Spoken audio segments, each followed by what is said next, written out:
Head sõbrad, algselt loodi Euroopa Liit majandusliku liiduna, kuid viimastel aastakümnenditel on selle eesmärk muutunud. Euroopa Liit on hakanud kaitsma väljakujunenud ühist demokraatlikku õigus- ja väärtusruumi.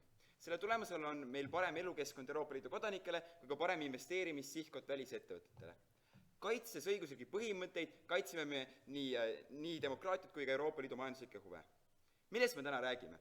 Me arvame, et õigusriigi põhimõtete rikkumised, mis väärivad nende sanktsioonide kasutamist on kohtuvõimu mõjutamine, võimude lahususe kaotamine, meedia sõltumatuse kaotamine, vähemuste või immigrantide jätmine õigusteta. Mis teeb need rikkumised süstemaatiliseks on, kui seda tehakse mitmekordselt, mitmekülgselt, pikema aja vältel hoolimata Euroopa Liidu või üldsuse protestist. Täna me näeme sellist asja juhtumas põhiliselt Poolas ja Ungaris. 15 aastat tagasi oli see Austrias, 15 aasta pärast võib see olla kuskil 4. riigis, aga tegelikult see ei olegi nii oluline, sest hoolimata, kus see toimub, me siiski peaksime neid sanktsioone tegema. Räägime oma plaanist. Euroopa Liit siis peaks sanktsioneerima riike, mis süstemaatiliselt rikuvad õigusriigi põhimõtteid. Kuidas? Esiteks saaks kasutada olemasolevaid mehhanisme, näiteks hääleõiguse peatamine ministrite nõukogus või siis komisjoni poolsed trahvid. Aga võiks kasutada muid mehhanisme, näiteks otsetoetuste peatamine, näiteks struktuuritoetuste peatamine või vähendamine, näiteks kuni Euroopa Liidust väljaviskamiseni välja. Sest tegelikult selles väitluses peaks vaatama seda, kas oleks mõistlik üldse kasutada sanktsioone, mitte et milliseid sanktsioone, milliste riikide peal ja millised siis konkreetsed sanktsioonid. Ma annan teile 2 punkti analüüsi. Esiteks, kuidas need sanktsioonid viivad õigusriigi põhimõtete suurema järgimiseni ning teiseks, miks on ülioluline, et Euroopa Liit ei vaataks õigusriigi põhimõtete rikkumisi pealt ning tegutses kiiresti ning jõuliselt. Räägime esimesest argumendist. Kuidas siis sanktsioonid mõjuvad? Esiteks, miks juhtub üldse see, et sellistes tegelikult demokraatlikes riikides hakatakse õõnestama õigusriigi põhimõtteid? Tavaliselt on sellel 2 põhjust. Kas võimule saavad äärmuslased või võimule saavad populistid?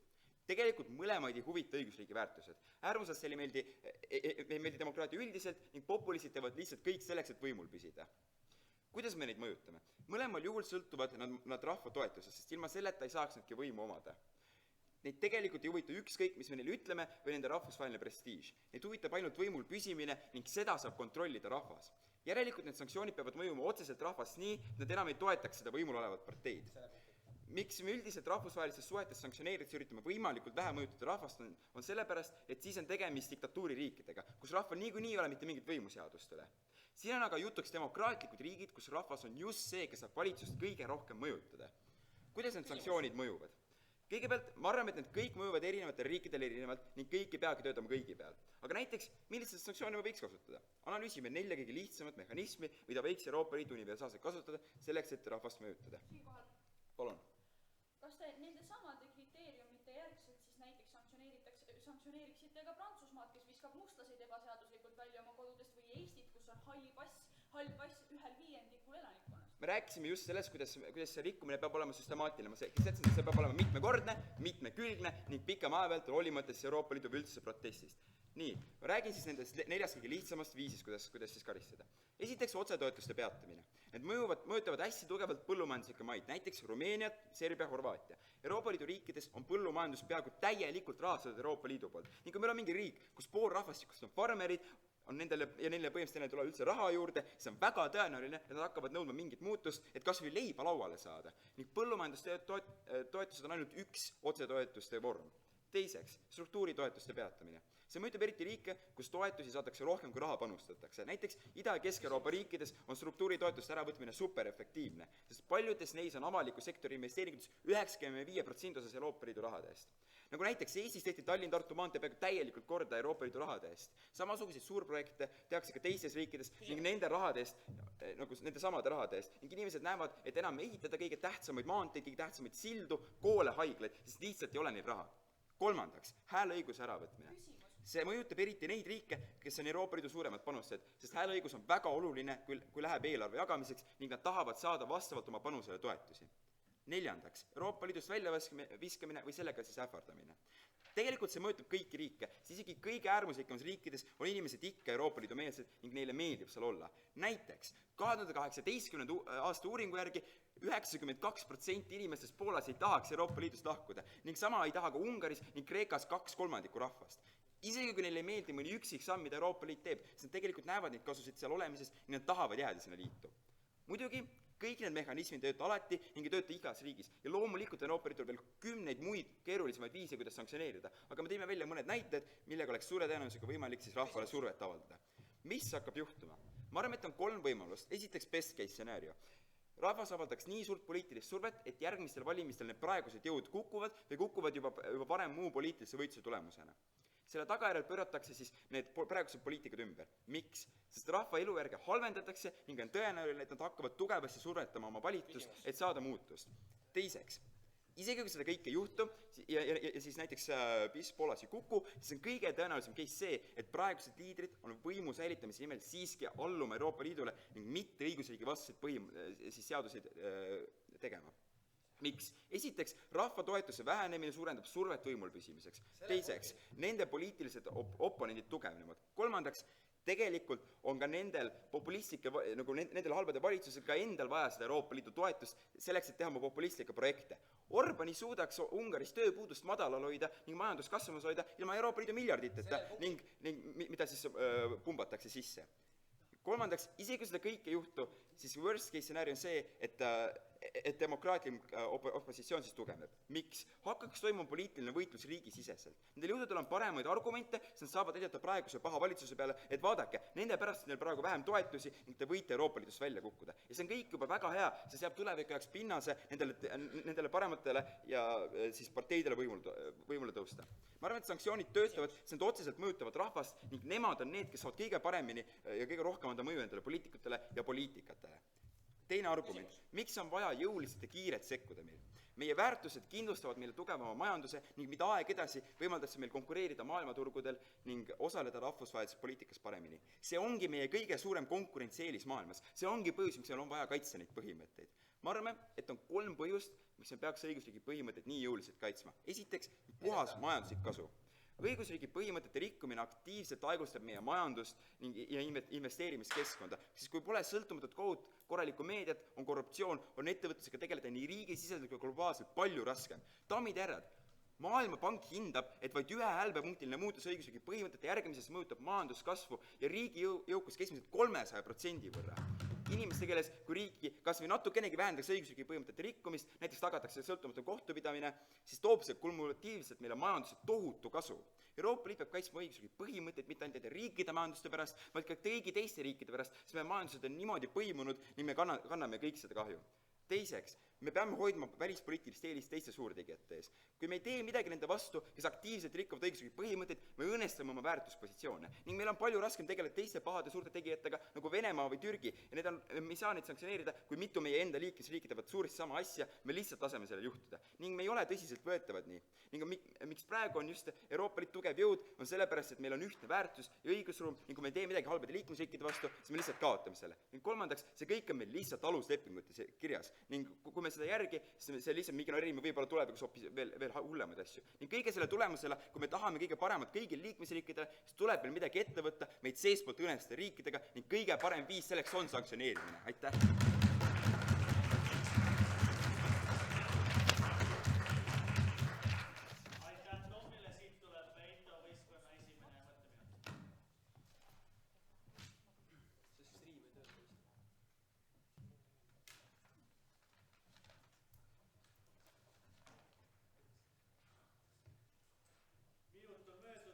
Liigume tagasi Jaak Meeskonna juurde ja sealtpoolt teine kõneleja on Kaarle Priis.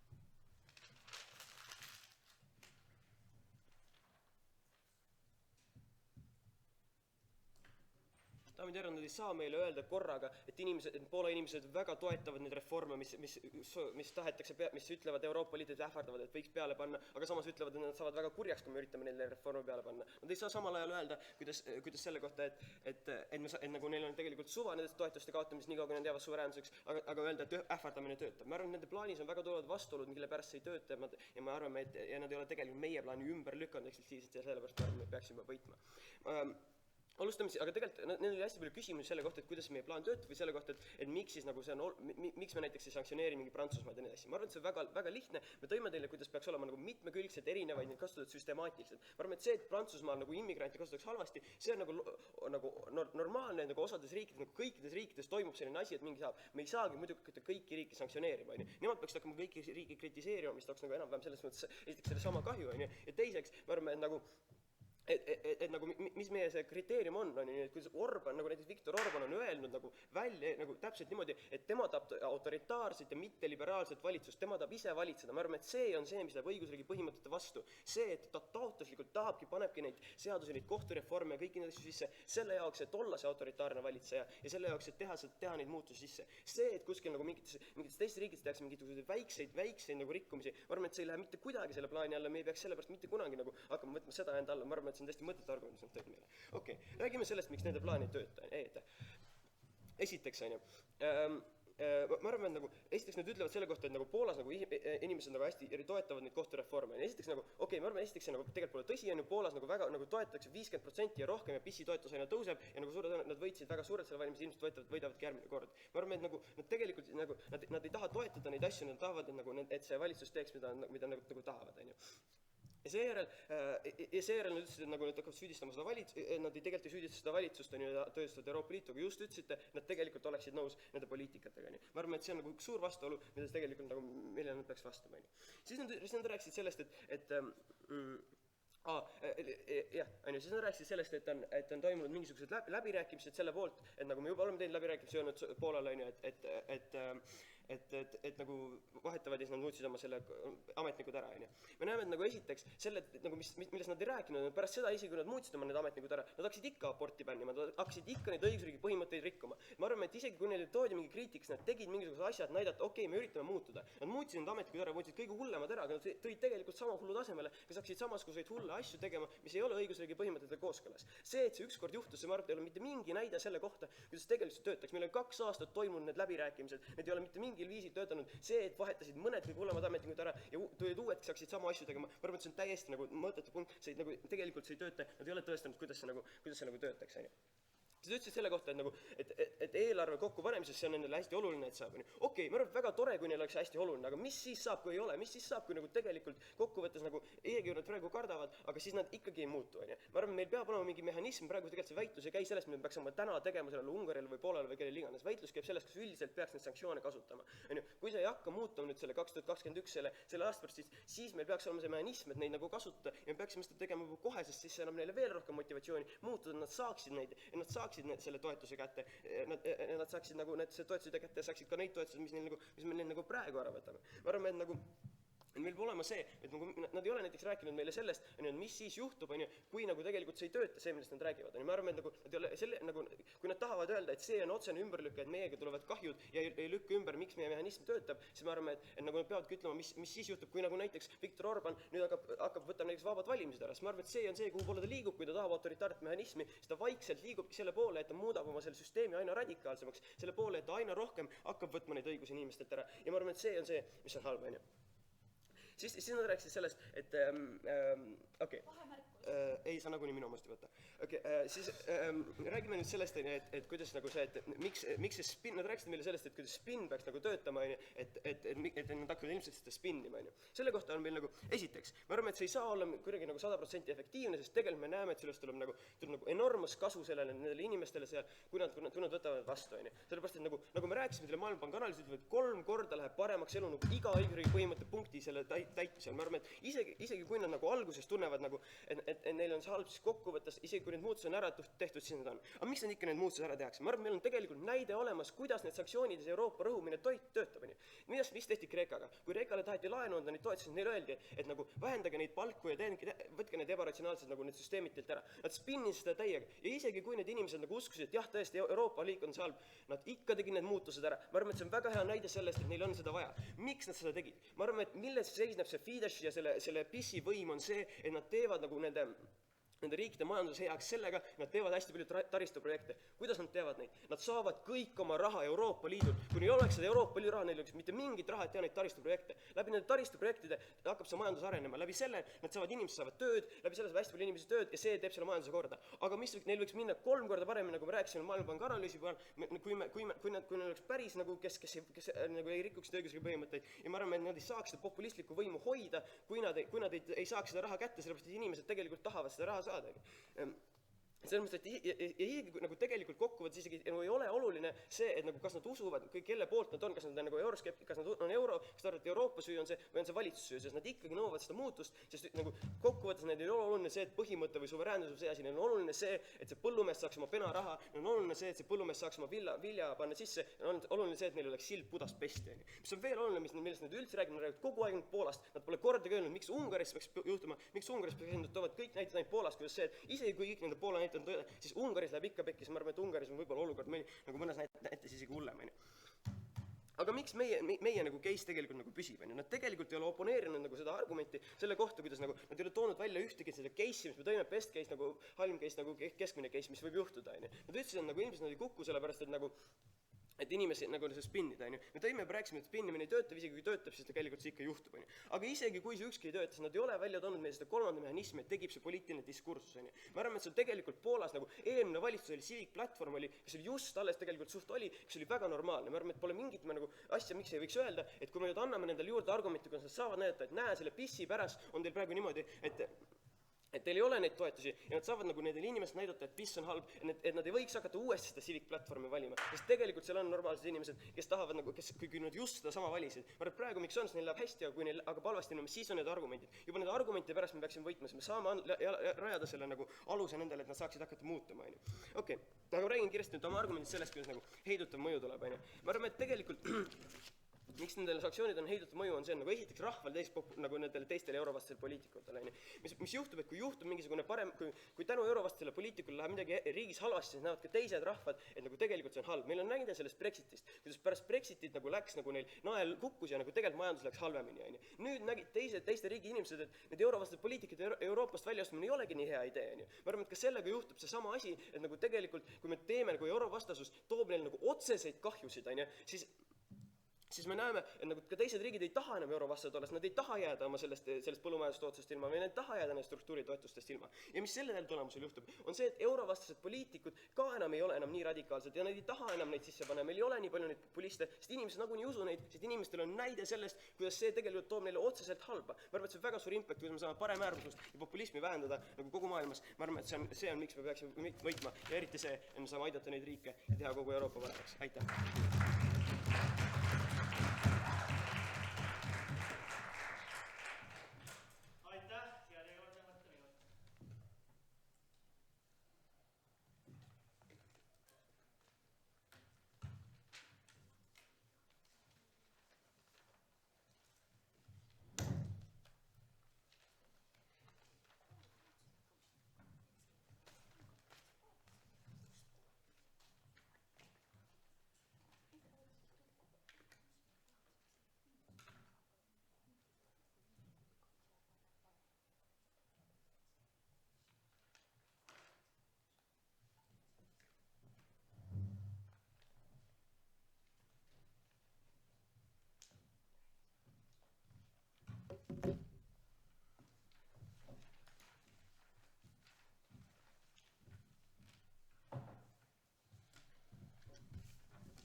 kallis propositsioon, kallis paneel.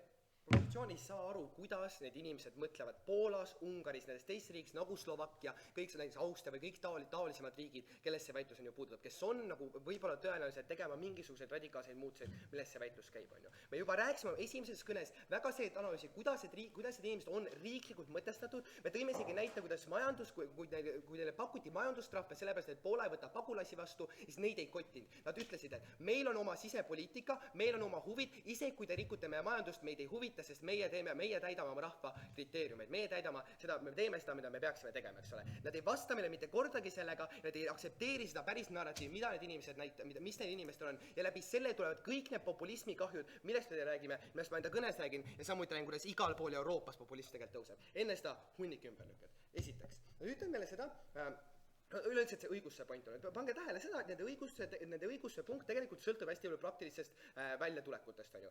Isegi kui see näiteks ei sõltu, siis mida me ütleme on see, et reaalne kahju, mis sellest sanktsioneerimisest tuleb, kaalub lihtsalt üles nende õigusse punkti. Miks on see nii? Sellepärast, et hoida üleval ükskõik neid õigustuse punkte, mida nemad tahavad üleval hoida oma õigusse argumendiga, on kõik sõltuvad sellest, et meil on mingi liit, kus neid üleval hoida. Mida meie ütleme teile, kui me hakkame sanktsioneerima, siis Euroopa Liit tegelikult hakkab murenema ja hakkab lagunema ja sellepärast lihtsalt need praktilised kahjud, mis on, kaaluvad üles selle õigustada, muidu sa ei saa neid õiguseid mitte kuskil tegelikult üleval hoida, eks ole. Teiseks, räägime sellest narratiivist, ma nüüd nagu rohkem seletan sellest, mida need inimesed teevad ja mis tegelikult juhtub, kui me sanktsioneerime, on ju. Mida need inimesed mõtlevad, on ju. Nii, nad ütleme seda, et rahvas süüdistab valitsust. Pange tähele, me ei saa mitte mingit analüüsi, miks see nii peaks olema. Mida meie ütleme, mis on palju loogilisem variant, on see, et sul on kaks narratiivalikut, Johanna rääkis ka sellest natukene. Esiteks, sa süüdistad iseennast kui valitsus, sa ütled, mina olen halb, mina teen halbu asju, jah, ma olen paha. Teine narratiiv on see, et sa ütled, EU on nõme, ta surub meile peale mingeid reegleid ja käseb meil teha mingeid kohustusi, rikub meie suveräänsust. Meie arust on väga intuitiivne see, et nüüd rahvas hakkab ütlema või see valitsus ütleb, et EU on just nõme, EU teeb teie elu halvemaks ja kõik need kahjud, mis te praegu tunned, see, et teil on piim kallis või see, et teie põllumehed ei saa hästi tööd teha, on sellepärast, et EU rikub teie elu ja annab neid sanktsioone. Selles olukorras on väga loogiline, et tegelik narratiiv on see ja mitte mingisugust muutust ei tule, mida nemad enda peal tahavad, mida me ütleme on see, et see ongi peamine EU anti-Euroopa Liidu argument on see, et kui Euroopa Liit hakkab sinu sisepoliitikas jamama, siis on aeg, kus ära minna. See on täpselt sama narratiiv, mida need inimesed on ju, mida need inimesed usuvad. Mis selle mõju on see, et sul on EU-skeptilisus, mis tõuseb massiliselt nendes riikides, väga loogiline samm on see, et nad lahkuvad Euroopa Liidust sellepärast, et neil on näidata reaalne asi, kuidas Euroopa Liit rikub nende suveräänsust, reaalne näidata need kahjud, mis Euroopa Liit teeb, nad juba praegu on anti-EU, ma kohe seletan ka kuidas, eks ole. Nii, järgmiseks, see ongi nüüd see. Nad ütlevad, 92% poolakatest tahavad jääda liitu, Euroopa Liitu. Mis selle point või mis see statistika on, see natuke valesti tõlgendatud on see, 92% ütlevad, et EU toob teile mingeid kasusid. Mis see teine pool statistikast on see, et kõik need inimesed ütlevad samuti, et EU on ainult kasulik olukorras, kui nad ei hakka meie sisepoliitikas jamama, kui nad ei võta meie sisepoliitilisi küsimusi rahvusvahelisele tasandile ehk Euroopa Liidu kohtusse, Euroopa Liidu parlamenti. Selles olukorras, kui nad teevad seda, ja see on see, mida nemad tahavad sanktsioonida teha, need 92% ütlevad ei. Kuidas see tõsi on, sellepärast, et praegune PIS, see on mis iganes see protsent oli, ja Civic Platform samuti, kes on see teine kõige suurem partei, kes moodustavad üle 60% enamus valijatest, on seda välja öelnud, et olukorras, kus Euroopa Liit tuleb meie sisepoliitikasse, sellega on kõik, Euroopa Liit on sel hetkel oma kasud ära näitanud. Ja et see on see selge näide, miks tegelikult, või mis see statistika tegelikult räägib, on ju. Nii, siis nad ütlevad seda, et need inimesed ei toeta kohtureformi ja siis samas nad ütlevad oma samas kõnes, et PIS sai rohkem toetust ja võidavad uued valimised ka arvatavasti. Lihtsalt ei saa aru, siis nad ju toetavad kohtureformi, nad on välja öelnud see kohtureform või kohtu vajas reformist, nagu Johanna seletas enda kõnes, ja nad ütlesid, et see kohtureform üleüldse on õige, et ma ei tea, kuidas nad ei toeta kohtureformi, nagu te tahate tegelikult väita.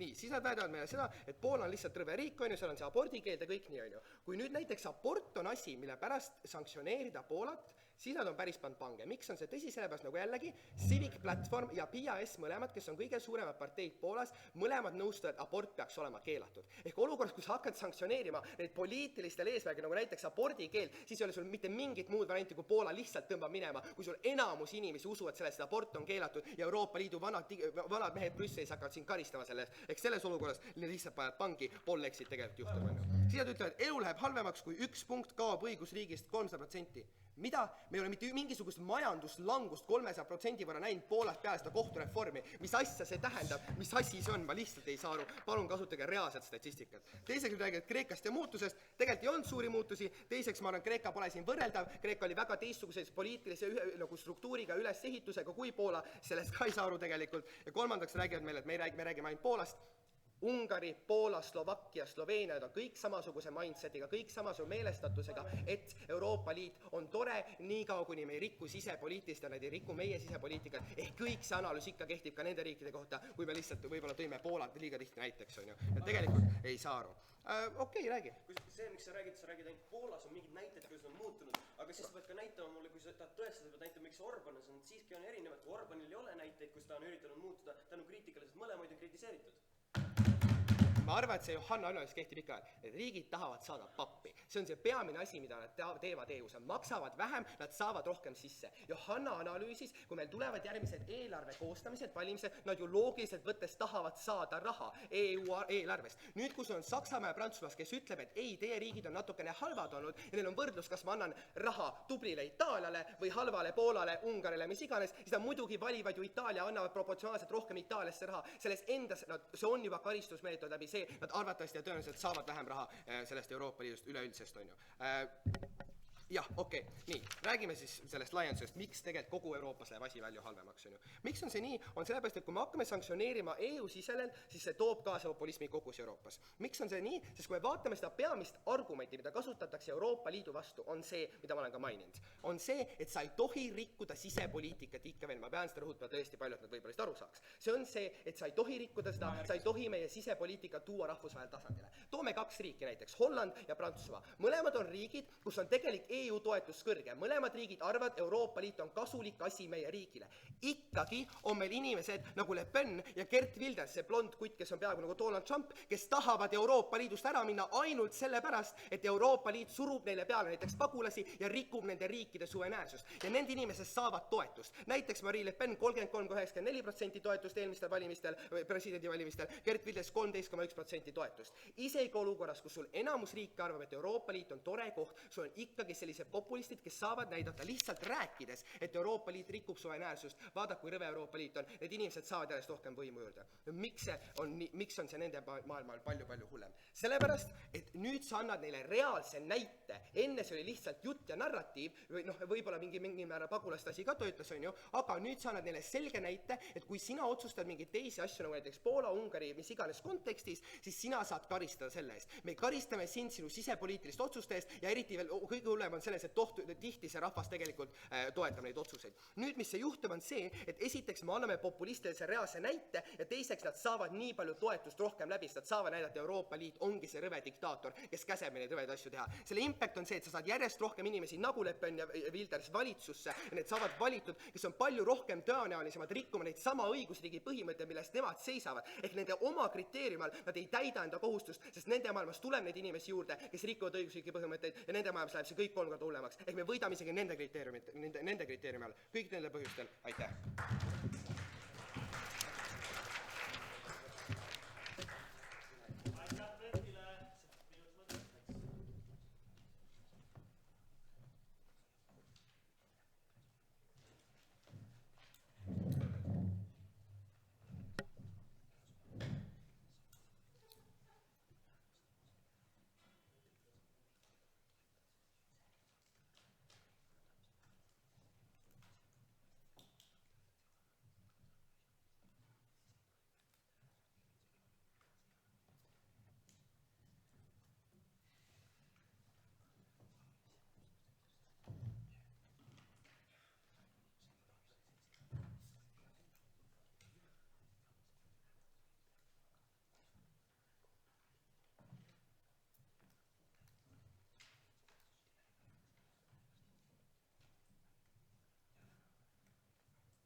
Kesk-Rahva-Aasia kaaslangused. See on väga naljakas, et nüüd ütlevad, et meil on tohutu eeldusi, siis selles samas lauses võtavad tohutu eeldus, et Euroopa Liit läheb katki. Nad pole seda tegelikult väga hästi meile ära tõestanud, Kaarel-Hendriku laiendust nad pole ümber lükanud, kui Brett Rästas ütleb meile, et tegelikult Kreeka näide ei ole adekvaatne, siis ta peab analüüsima, miks see ei ole adekvaatne, meie usaldame rohkem statistikat, mitte teda. Ma räägin teile 3 punktist, ma räägin teile kõigepealt nendest inimestest seal õigusriigi põhimõtteid rikkuvatest riikides, kuidas nemad mõtlevad, kuidas see tegelikult käib, siis ma räägin nendest riikidest, kuidas me neid mõjutame ja siis ma räägin teile ülejäänud Euroopast ja kuidas see kõik hakkab välja nägema.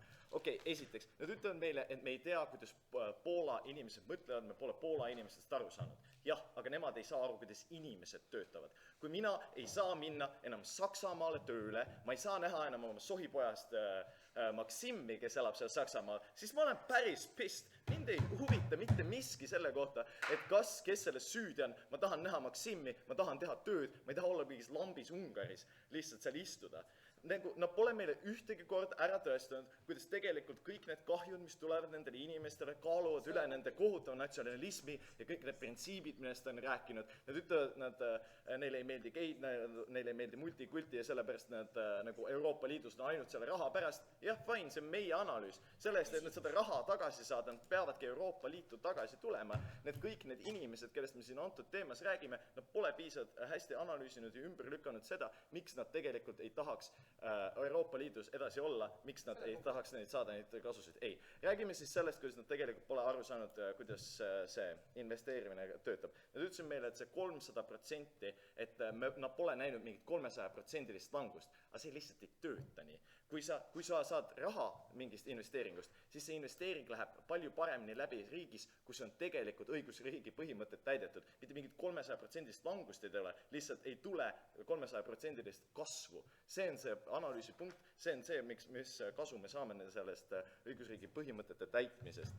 Nagu üldiselt, kui nad ütlevad meile, et Poola inimesed võivad olla rõvedad, nad võivad mitte toetada aborti ja mis iganes tahavad, et neid valitsus kontrolliks neid, siis nagu tegelikult me peame Euroopa Liiduna kaitsema oma kodanike hüve, Euroopa Liidu kodanike hüve kui selliseid. Ja mis antud hetkel on kõige olulisem siin väitluses, on see, et need inimesed lihtsalt ei saa aru, kui rõvedalt neile praegu kõrva üle naha tõmmatakse. Nad ei saa aru, et neil võiks olla parem elu. Nad tegelikult ei saa aru, et kõik need reformid, mida Orban on teinud, kõik see, mida ta ütleb, et ta on suur Ungari rahvusisa, on tulnud Euroopa Liidu rahadest.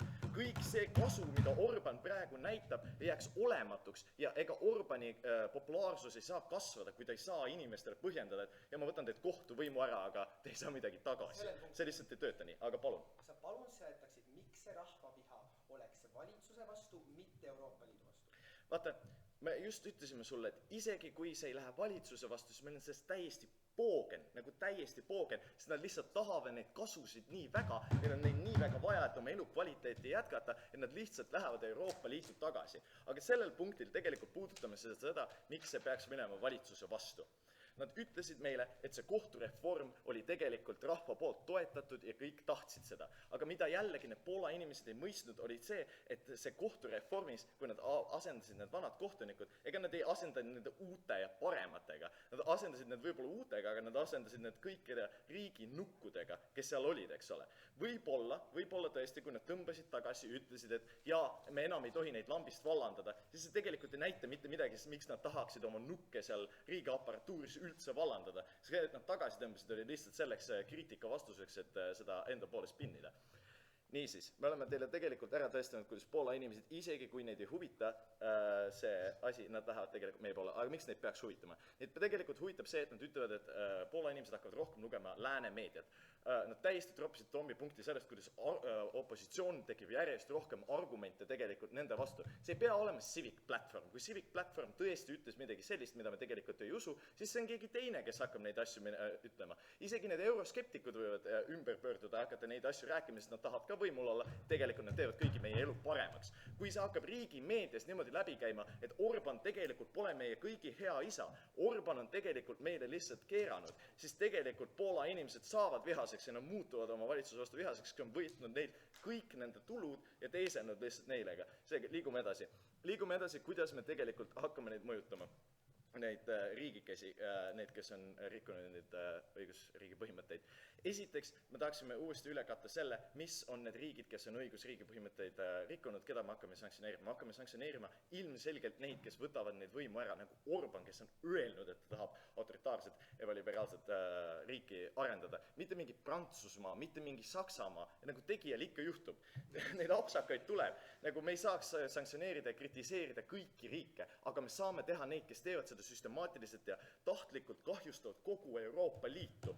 Kui nüüd ütlevad, et nad seisavad Euroopa Liidu ühtsuse eest, nagu nad kõige alguses ütlesid, siis tegelikult Karl-Henriku analüüs selle kohta, kuidas populism tõuseb, on tegelikult väga oluline siin punktis, sest me ei saa lasta sellel juurduda.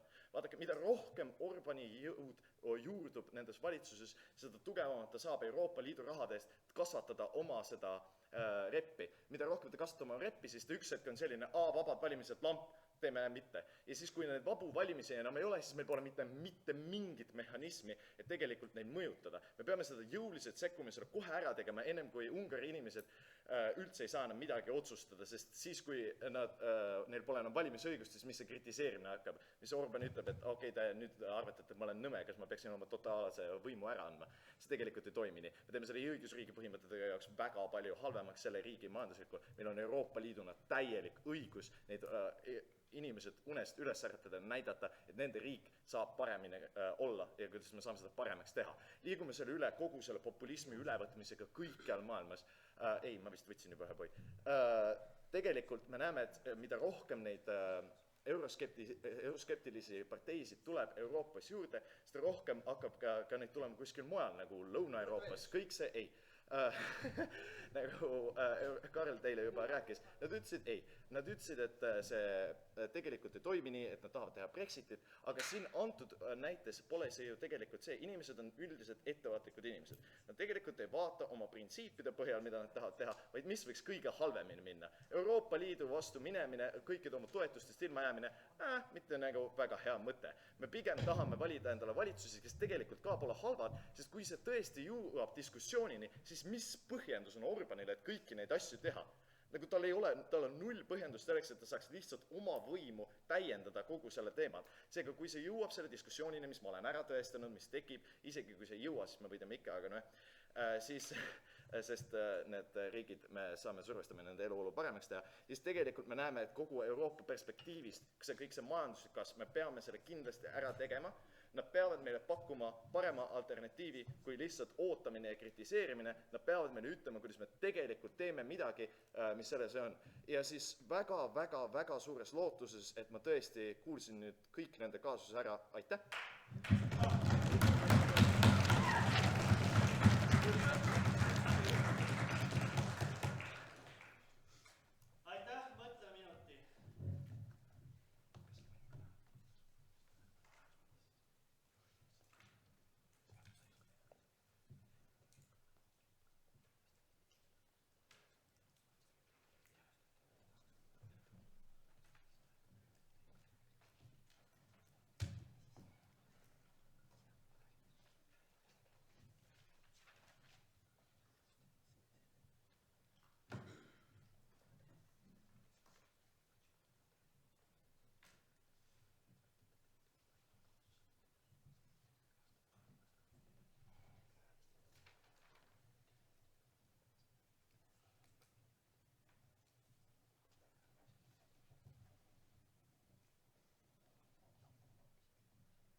välispaneel, me arvame, et jaotus tegelikult ei saa päris täpselt aru, milline on nende inimeste mõtteviis, kes elab praegu sellistes riikides nagu Poola, Ungari või teised riigid, kus tegelikult valitsevad parteid, mida süstemaatiliselt igad valimised valivad inimesed, kes on Euroopa Liidu vastased omaenda nagu mõtetes juba. Need parteid esindavad Euroopa Liidu vastaseid põhimõtteid ja need inimesed ei ole sugugi nii liberaalsete ja armsate vaadetega, nagu üritab meile öelda jaotus ja nagu võib-olla on enamikud Eesti inimesed. Need inimesed ei hooligi sellistest mingisugustest õigusriigi põhimõtetest või nad isegi ei tunne, et nad kannataksid. Nagu me ütlesime, siis 84% Poola inimestest arvas, et see kohtureform oli hea asi ning tegelikult, et seda tuli teha. Me tegelikult ei saa aru, nagu mille pärast mingisugused muutused tulevad. Esiteks, me näitame teile ära ja me oleme juba näidanud, kuidas see on täiesti ebaefektiivne ning kuidas tegelikult sanktsioonid muudavad Poola inimeste jaoks nagu Euroopa perspektiivi palju hullemaks ja tegelikult see olukord Poolas läheb ka nende Poola inimeste jaoks hullemaks. Ei, aitäh. Ja teiseks, ma räägin sellest, nagu, mille pärast üle Euroopa läheb halvemaks ja mille pärast nagu see euroskeptilisus oht tegelikult tõuseb ja mille pärast nagu Euroopa Liidule üleüldiselt oleks parem, kui me ei sanktsioneeriks liikmesriike. Alustades sellest esimesest, mille pärast sanktsioonid on ebaefektiivsed. Nende enda kogu eesmärk tegelikult, mille pärast nad tahavad sanktsioneerida, on see, et muuta nende riikide käitumist, et nemad hoiaksid üleval neid õigusriigi põhimõtteid. Meie oleme teile näidanud, et see tegelikult niimoodi ei tööta. Mille pärast? Esiteks, nad ütlevad teile, et 100% alati iga Poola inimene tahab jääda Euroopa Liitu ja Euroopa Liit on nende jaoks niivõrd oluline. 3 vastust sellele. Nad täiesti ignoreerivad seda esiteks, et 60% näiteks Poola rahvast ja samuti ka Ungari rahvast on väga kiindunud oma valitsusse. Nad süstemaatiliselt valivadki parteisid, kes ütlevad, et Euroopa Liidu väärtused ei ole meile olulised. Et meie jaoks ongi oluline see, et me näiteks keelustame abordi ja teeme mingisuguseid nagu muid asju, mis meile meeldivad, sest et meie suveräänsus on oluline, eks? Seega nad ignoreerivad seda, milline on poliitiline trend päriselt selles, nagu nendes maades. Teiseks, me arvame, et nagu nad ignoreerivad ka seda fakti, et kui nad nagu see põhjus, mille pärast Poola ja Ungari ja teised riigid hetkel tahavad olla Euroopa Liidus, on see, et nad saavad sellest mingisuguseid väga suuri kasusid. See, et nad saavad sealt palju raha, see, et nad saavad tunda ennast tähtsamalt, et nad saavad anda oma häält edasi, näiteks Europarlamendis hääletades. Pange tähele, et need samad asjad on need, mida jaotus tegelikult ära võtab nendelt riikidelt. Seega me ei näe enam sellisel määral motivatsiooni, kui nad võtavad need olulised asjad, mille pärast inimesed nagu armastavad Euroopa Liitu ära. Seetõttu me lihtsalt näeme, kuidas see statistika, mis nad välja toovad, et 90% inimestest tahab jääda Euroopa Liitu, lihtsalt ei ole tõsi, siis kui nad võtavad ära need põhjused, miks võib-olla mõned inimesed tahavad Euroopa Liitu jääda. Lisaks sellele, ma arvan, et see statistika lihtsalt ei ole tõene, sellepärast, et nagu 2003 näiteks, me juba oleme rääkinud teile, kuidas kunagi ammu nagu meil ei olnud sellist euroskeptilisust, nüüd on meil nagu tulnud palju kõrgem, Breti kõnest tuli välja, et 89% inimestest täna arvab, et Euroopa Liit ei tohiks sekkuda siseasjadesse, seetõttu inimesed on väga kriitiliselt meelestatud selle vastu, et Euroopa Liit teeks mingisugused põhimõtted, mis lähevad vastuollu nende suveräänsete printsiipidega, mida tegelikult tahavad teha Poola inimesed ja Poola valitsus oma enda riigi sees. Seega me tegelikult näeme, kuidas see muutus ei tule, sellepärast et seda nähakse Euroopa Liidu diktaadina. Lisaks sellele, nad ei ole ära näidanud, mille pärast sanktsioonide tõttu tekib see viha nüüd selle valitsuse vastu ja miks mitte Euroopa Liidu vastu. Kust tuleb ühtäkki see kriitilisus Poola valitsuse vastu ja mille pärast lihtsalt ei juhtu see, et need Poola inimesed mõtlevad, et kuulge, aga võib-olla Euroopa Liit, kes otseselt võttis ära meilt kõik need head asjad ja kes otseselt üritab meie valitsust karistada, miks ei ole Euroopa Liit see halb inimene, on ju? Meie ütleme, et see on väga kindlalt pigem kaldub see asi sinna, et tavainimese perspektiivist ta pigem kritiseerib Euroopa Liitu. Mille pärast? Poola tavalistel inimestel, esiteks see põhjus, miks Poola üleüldiselt näiteks liitus Euroopa Liiduga, oli selle jaoks, et tunda ennast osa sümboolselt sellest lääneblokist. Kui talle nüüd öelda kõikide liikmesriikide poolt, et te olete halvemad ja me sanktsioneerime teid, siis neil ei ole enam seda uhkustunnet, et nad tahaksid, et neid võetakse selle liidu osana, on ju. Nad tunnevad, et nad on halvemad ja nende aus, nende uhkus on lihtsalt juba riivatud ja neil ei ole enam sellist motivatsiooni. Teiseks, seesama toetuste limiteerimine, kui nad võtavad seda präänikut vähemaks ja annavad ainult piitsa, ma ei näe, mis tõttu need riigid ja need inimesed peaksid tahtma olla selles liidus, on ju. Mille pärast see valitsus mille pärast see valitsus tegelikult nagu spinnib selle väga tugevalt Euroopa Liidu vastu, mitte ei tunnista oma vigu ja ei hakka muutuma, nii nagu üritab meile öelda Jaatus. Sellepärast, et esiteks kujutage ette, et nüüd nagu Poola valitsus või Ungari valitsus või ma ei tea, Slovakkia valitsus näiteks tunnistaks, et kõik need asjad, mida me tegime, on valed, jah, vabandust, me hakkame nüüd muutuma, me hakkame nüüd tegema nii, nagu Euroopa Liit tahab. See põhjus, mille pärast nad valiti, oli sellepärast, et nemad hoiavad nende riigi põhimõtteid ja hoiavad seda, mida rahvas tahab ja mitte seda, mida Euroopa Liit tahab. Nemad mitte kunagi ei tunnistaks oma valijatele, et meie tegime nagu vale asja ja nüüd me hakkame muutuma sellepärast, et Euroopa Liit ütleb meile seda. Miks? Sellepärast, et inimesed ise juba on Euroopa Liidu vastu meelestatud. Nad tahavad hoida oma põhimõtetest kinni, samal ajal me oleme nõus, nad tahavad seda präänikut, aga pange tähele, nemad võtavad selle prääniku ära, on ju. Teiseks, ma arvan, et valitsusel ei ole võimatu öelda lihtsalt Euroopa Liidust lahti. Ma arvan, et kõige realistlikum viis olekski see, et näiteks need liitumisriigid lihtsalt läheksid ära nagu Euroopa Liidust. Mille pärast see oleks realistlik? Ma arvan, et esiteks, nagu nad niikuinii limiteerivad kõiki neid kasusid, mistõttu see asi, millest nad jäävad ilma, ei ole tegelikult ju väga suur. Kuna nad niikuinii ei saaks hääletada, nad niikuinii saaksid palju vähem mingisuguseid toetusi, me näe seda motivatsiooni. Teiseks, nagu sa saad väga hästi ka majanduslikult hakkama ilma olemata Euroopa Liidu liikmesriik, on ju. Nagu näiteks, ma ei tea, väärtuste põhiselt Euroopa Liitu ja Poolat näiteks ei seo väga miski, sellepärast, et nagu Poola pigem arvab ka, et abort peaks olema keelustatud, pagulased ei ole väga toredad ja homoabielu ei peaks olema legaliseeritud. Seetõttu seob neid väärtuste põhiselt juba näiteks Venemaaga palju rohkem. Kui neil nüüd oleks nagu see kaalukausil, siis tõenäoliselt nad pigem teeksidki Venemaaga koostööd, kuna nad näevad, et just nimelt Euroopa Liit on see, kes teeb neile liiga ja kes üritab piirata seda, kuidas nad suveräänselt käituksid, nad pigem ohverdaksid selle osa mingi vabakaubandusest, mis tegelikult ei ole inimestele niivõrd oluline selle jaoks, et nad saaksid oma riigis teha seda, mida nad tahavad, sest et see on neile kõige olulisem. Ehk siis ma arvan, et nagu tavainimesele, kuna Poola ja kõikide nende riikide nagu valitsused väga tugevalt kogu aeg nagu pigem bleimiksid Euroopa liike, siis tavainimene ei loe mingisugust euromeediat. Tavainimese jaoks oleks see ikkagi Euroopa Liit, kes on selles süüdi. Mistõttu nagu meil oleme terve see väitlus üritanud teile öelda, siis nemad pigem just nimelt toetaksid populiste, sest et populistide argumendid ju muutuvad palju tugevamaks. Nad on kogu aeg öelnud, et Euroopa Liit üritab tegelikult limiteerida seda, mida nad suveräänse riigi sees teevad.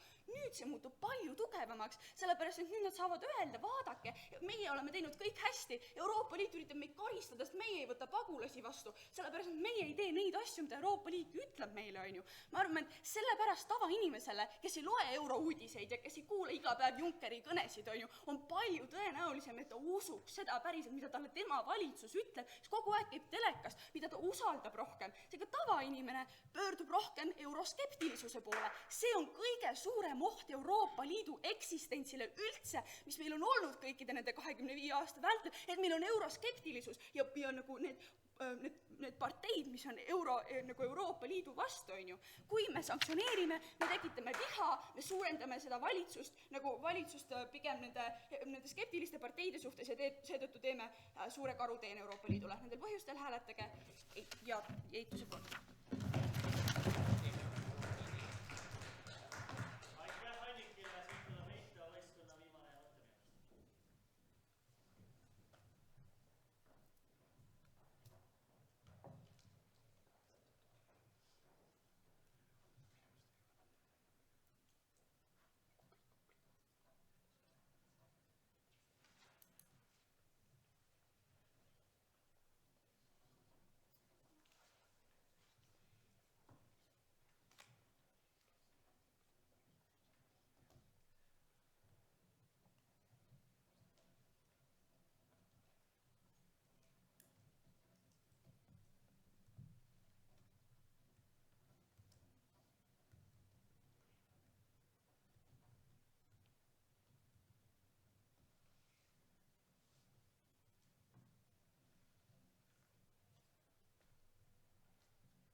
kallis paneel, me peame tulema sellest meie enda liberaalsest mõttekastist välja ja natukene avardama mõtet ja mõtlema, kuidas ka teised inimesed siin Euroopa Liidus mõtlevad, mis on nende võimalikud narratiivid ja mis on nende motivatsioon nende taga. See on see, mida meie oma kõigis kõnedes tahtsime teile rääkida ja rääkisime, kuidas need inimesed ei ole täpselt nagu Saksamaal või Prantsusmaal või Eestis, kuidas inimesed on erinevad, kuidas ajavad taga erinevaid väärtusi. Me tõime ka selle näiteid, see nagu näiteks see, et kui Poolat ähvardati majandustrahvi või trahvidega, seda võtta pagulasi vastu, nad ütlesid, et ei koti, meid ei huvita sel hetkel majandus rohkem, sellepärast et meie rahvas ei taha neid pagulasi, meid huvitavad need väärtused sel hetkel rohkem. Need on need näited ja see on see nagu põhiline asi, millest peab aru saama, et inimesed ei mõtle nagu seda tavaline sakslane või seda tavaline see inimene seal Brüsselis on ju.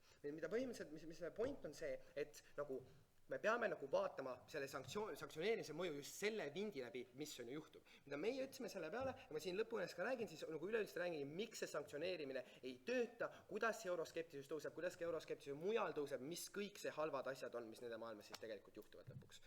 Nagu liikud sellise asja juurde, selle euroskeptilisuse juurde on ju. Mida me ütleme on see, et see peamine argument euro vastu, see peamine argument, mida kõik kasutavad läbi, mille on Marie Le Pen olnud edukas, läbi mille on see Wilders olnud edukas ja teised populistid ka, ongi see, et Euroopa Liit rikub suveräänsust. Ta tuleb teiste riikide siseasjadesse, ta surub peale pagulasi, kui sina kui riik ei aktsepteeri neid pagulasi, sa saad trahvi, sind karistatakse, tegelikult mida ta ütleb, ongi riigid te kaotud suveräänsust ja muutub föderatsiooniks, see sel hetkel on mõttetu, sest meie oma kultuur ja meie oma identiteet ja meie oma riik pannakse ohtu. See on see argument, mida kasutatakse. Nüüd, kui nad sanktsioneerivad riiki täpselt selle sama põhimõtte alusel ka, lähevad nende sisepoliitikasse, siis see on reaalne näide, kuidas EU praktiseerib seda poliitikat, et jah, tõesti, kui meile ei meeldi see, mida sina teed, siis me tuleme teie riiki, me rikume teie sisepoliitikat, me sekkume, me teeme teie elu halvemaks, et te oleksite nagu meie, et te jälgiksite seda õiget Brüsseli mõtet, mida te tegelikult praegu ei tee, on ju. Mida see teeb, on see, või nagu see, mis selle mõju on see, et sul on kaks võimalust, kuidas seda narratiivi räägib nüüd Poola, Ungari või teised riigid. See on see, et jah, tõesti, Brüsselil on õigus, meie kui rahvas oleme rumal, Brüssel on see kõige parem, teeme kõik, mida nemad tahavad, või see teine narratiiv, et kuulge, EU ründab meid, nad ei nõustu meie väärtustega, nad ei nõustu sellesse, mille teie usute ja kõik see on vale. Meie ütleme, et see teine juhtub, kuidas nad räägib, kuidas EU ründab, siis on nende enda huvis olla kas või võimul lihtsalt, sest kui nad räägivad iseendast halba, siis on väga likely, et nad ei saa näiteks järgmine aasta võimul, on ju. Eks selles olukorras nad tegelikult räägivad, kuidas EU on halb, EU surub neid asju peale ja EU on põhimõtteliselt oma aja ära elanud ja see tegelikult on mõttetu. Ehk selles olukorras juhtub nüüd paar asja. Väga tõenäoline asi, mida meiega toetsime siin, on see, et sul juhtub tõesti pool Lexit. Sest nagu me oleme rääkinud, enamus inimesi, kas või need kaks esimest suuremat platvormi ja meil on ka väiksemad veel radikaalsemad, on öelnud seda, et Euroopa Liit jah, tõesti on tore nii kaua, kuni see ei sekku meie poliitikasse ja ei riku meie suveräänsust. Ja see ongi tähtis siin aru saada, et nende inimeste huvides, ehk nagu näiteks Poola ja Ungarlaste huvides,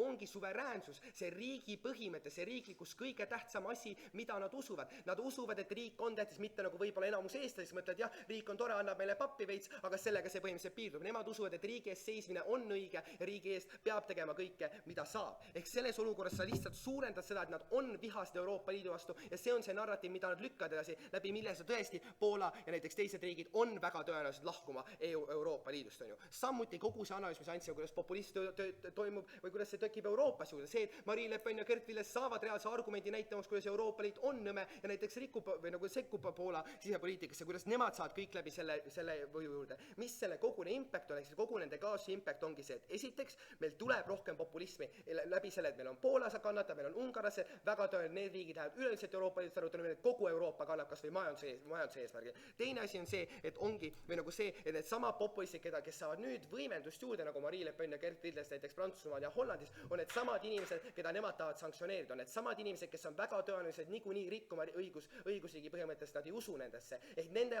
oma enda kaasu all tekitada seda kahju tegelikult ise juurde, sest Euroopas tekib seda populismi juurde. Kallis paneel, me peame aru saama, kuidas poolakad ja ungarlased mõtlevad, mitte mõtlema selle Brüsseli liberaalse vaatevälja järgi. Ja need on kõik need põhjused, miks me võidame selle väitluse. Aitäh!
need Euroopa Liidu toetused, mida Eitus kutsub meil präänikuks, on tegelikult nendele inimestele leib. See ei ole mingi lisaasi, mida nad saavad juurde selle jaoks, et nagu võib-olla natuke paremini elada. Me näeme, et tegelikult kogu Poola ja Ungari ja nende populistlike valitsuste majandus sõltub sellest, et nad saavad oma struktuuritoetusi. Me näeme, et nagu üle 95% kõikidest nendest investeeringutest, mis tehakse avalikus sektoris, lähevad näiteks Ungaris Euroopa Liidu rahade eest. Kui me võtame need rahad ära, neil ei ole mitte midagi alles, millesse teha. Ja me näeme, et kogu see majandus seal sõltub sellest, et tehakse hästi palju neid projekte, selle läbi, nagu ma rääkisin teile, selle läbi tulevad need töökohad, selle läbi tuleb see illusioon, et nendel majandus läheb tegelikult väga hästi.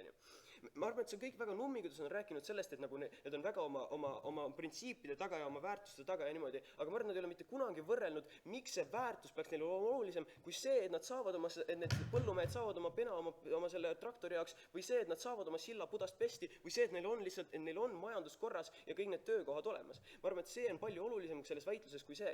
Ma arvan, et selle jaoks, kui nad tahaksid seda võita, nad peaksid võrdlema. Ma arvan, et Sass väga hästi tõi selle analüüsi sellest, kuidas päriselt inimesed mõtlevad. Kui neil on valida, kas nad nagu, kas nad lasevad sellel abordil juhtuda, aga samas ei saa nagu, nende kogu majandus kukub kokku ja see juhtub, siis nad valivad selle, et nad saavad selle söögi ja nende majandus ei kuku nii väga kokku.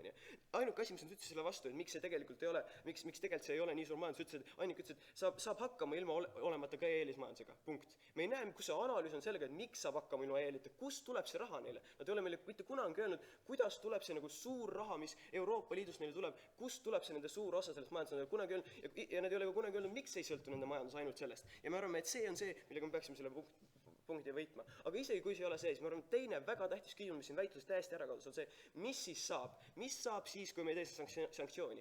Peale Johanna kõnet me ei kuulnud mitte kordagi nende alternatiivide kohta, mis siis toimuma hakkab. Johanna rääkis meile natuke sellest, ma arvan, me lükkasime ümber, eriti kui nad ei rohkem sellest kordagi ei rääkinud, et kuidas hakkab toimuma siis see diskursus. 2 aastat on Poola valitsusega räägitud. Nüüd nad tegid mingisuguse pseudomuutuse, mis tegelikult ei toonud mitte midagi, mis tegelikult nad jäid ikka oma abordiseaduse tegema, ikka need õigusriigi põhimõtteid muutma. Daamid ja härrad, see ei tööta, meil on vaja mingisugust tugevat mehhanismi praegu, sest muidu meil on varsti Viktor Orban, kes võtab ära vabad valimised, sellepärast et sinna poole ta liigub, nagu ta on ise seda välja öelnud. Me peame tegema seda midagi kohe, et seda muutust tuua, nagu me sellest teeme. Nad rääkisid meile sellest, kuidas peaks muutuma tugevamaks ja meie vastuargument selle kohta, et nagu teistel riikidel. Jällegi, meil oli täpselt Cashiv argument selle kohta, kuidas tegelikult see just muutub neil nõrgemaks, see argument Euroopa Liit on halb, sest kuskilt on näha, et nagu päriselt läks nendel väga halvasti, sellepärast nende eurovastased. Nad ei ole samuti kunagi võrrelnud, miks neile peaks jälle olema olulisem see, et nagu teistes riikides on jälle mingi suveräänsuse kallale, kui selle, et teistes riikides on see. Nagu Sass jälle rääkis väga hästi selle kohta, kuidas teistes riikides, kui sa näed, et teises riigis sellel põllumehel enam ei ole seda toetust, sellepärast, et talle ei meeldinud abort, siis sa pigem mõtled, et okei, las see abort siis olla, peaasi, et ma saaksin selle vilja mulda, et me saaksime selle majanduse tööle. Ma arvan, et me tõime, see on võrdlus selle kohta, kuidas tegelikult inimestele, see on loogiliselt, on olulisem see, et ta saaksid päriselt oma majanduslikke kasusid ja millest me oleme rääkinud, kui see, et ta järgib oma printsiipe. Nad ütlesid, et meil on hästi suur eeldus, et me peame hakkama Euroopa vastu olema ja rohkem Euroopa poolt olema. Sellist eeldust me pole mitte kunagi toonud. Need inimesed ei pea olema kohe Euroopa-meelsed. Oluline on see, et nad hakkasid nõudma seda muutust.